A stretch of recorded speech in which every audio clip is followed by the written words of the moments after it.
Sir, क्या चुनाव आयुक्तों को कानूनी कार्रवाई से आजीवन छूट दी जा सकती है? इस सवाल पर सीजीआई कह रहे हैं कि राष्ट्रपति को भी इतनी इम्यूनिटी नहीं मिली हुई है, तो कैसे ये संभव है? कॉन्स्टिट्यूशन प्रोवाइड करता है हर व्यक्ति को अपने कर्तव्य का निर्वहन करने के लिए, और उसकी अकाउंटेबिलिटी सेट होनी चाहिए।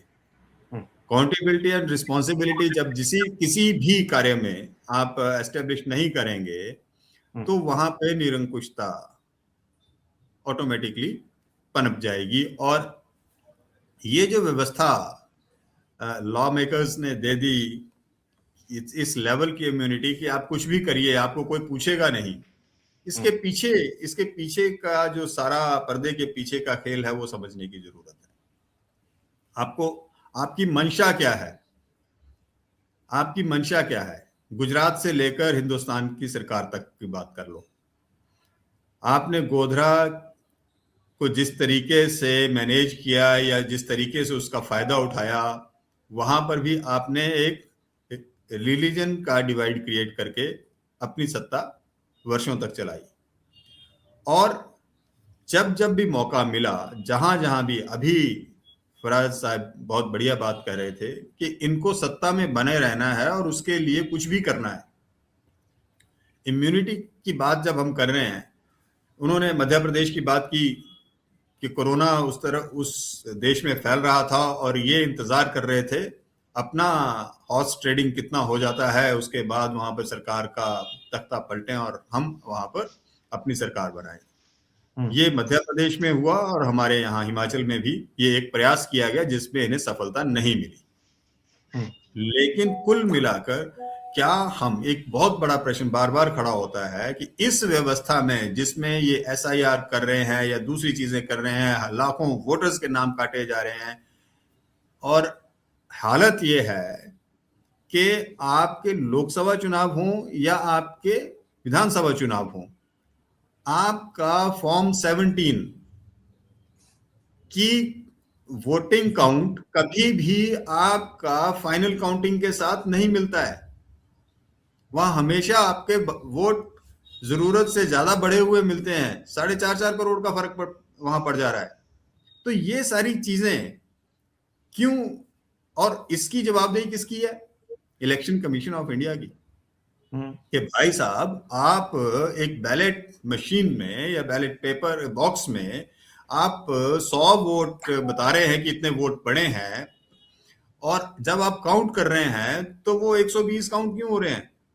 इस चीज का जवाब कहाँ है? कौन देगा? कितनी लिटिगेशन, कितनी petitions high court, supreme court में पेंडिंग पड़ी हुई है।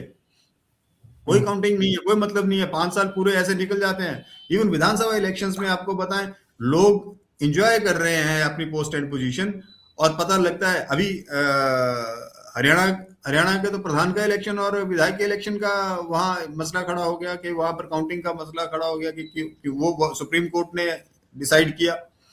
तो ये इतनी लंबी लड़ाई होनी ही क्यों चाहिए? ये तो then and there Supreme Court, अगर सुप्रीम कोर्ट को इंटरवेंशन की जरूरत पड़ रही है तो इसका मतलब साफ साफ है कि इलेक्शन कमीशन काम ही नहीं कर रहा है। और मैं जो बात कहने वाला था वो ये था कि क्या हमें लगता है कि हम एक डेमोक्रेटिक सेटअप में इस वक्त सरवाइव कर जी रहे हैं हिंदुस्तान में? तो इस डेमोक्रेटिक सेटअप को खत्म करने का, इसका कत्ल करने का जो तरीका है, उसके अलग अलग एलिमेंट्स यूज किए जा रहे हैं। उनमें से एक है ये चुनाव आयोग। बाकी ईडी, सीबीआई, ये वो सब जो चल रहा है, क्योंकि सारे के सारे चोर उचक्के भारतीय जनता पार्टी के बाहर जो दूसरी पार्टियां हैं उन्हीं में बैठे हुए हैं। क्या सब सारे के सारे आरोप जो लग रहे हैं वो वहीं क्यों लग रहे हैं? क्या ऐसा ऐसा ऐसा एक, मतलब वही वॉशिंग मशीन वाली बात है कि सारे के सारे धुले हुए हैं क्या वहां? जबकि हालत ये है कि सबसे ज्यादा इस वक्त अगर हम करप्शन की बात करते हैं, आरोप लगते हैं, और किसी भी तरह की करप्शन, ये ऐसा नहीं है। आप मॉरल ग्राउंड्स पर देख लीजिएगा। आपने इनके लोगों को कहां कहां किस हालत में नहीं देखा हाईवेज पर। हालत ये है, चाहे वो रोड रेज है, चाहे वो दूसरे इश्यूज हैं, ये लोग अब निरंकुशता की तरफ बढ़ते जा रहे हैं और आम आदमी का इन्होंने जीना हराम करके रखा हुआ है। वही बात मैं कह रहा हूं कि इस हालत में, और इसके लिए जो रिस्पॉन्सिबल है वो, again I am coming to the point one, कि वो इलेक्शन कमीशन की वर्किंग है। इस तरह की वर्किंग अगर होगी तो देश में आजादी मिल जाएगी उस एलिमेंट को फ्लरिश करने के लिए जिसको ये सरकार प्रोटेक्ट कर रही है और उसको एनकरेज कर रही है, शेल्टर कर रही है। तो ये सारा काम क्यों हो रहा है? ये इसीलिए हो रहा है क्योंकि इलेक्शन कमीशन को ये इम्यूनिटी गलत तरीके से दे दी गई। और आपको तो पता है लोकसभा और राज्यसभा में किस तरह से इसको पास किया गया। उन अपोजिशन के 140 एमएलए एमपीज को आप बाहर कर दोगे और उसके बाद आप अपना काम करेंगे और कर देंगे। तो जिस चोरी छिपे तरीके से ये चीजें अधिकार दिए जा रहे हैं, और there is a very simple saying के power corrupts a person and absolute power corrupts absolutely, and that is what happening in our country. So that is the reason.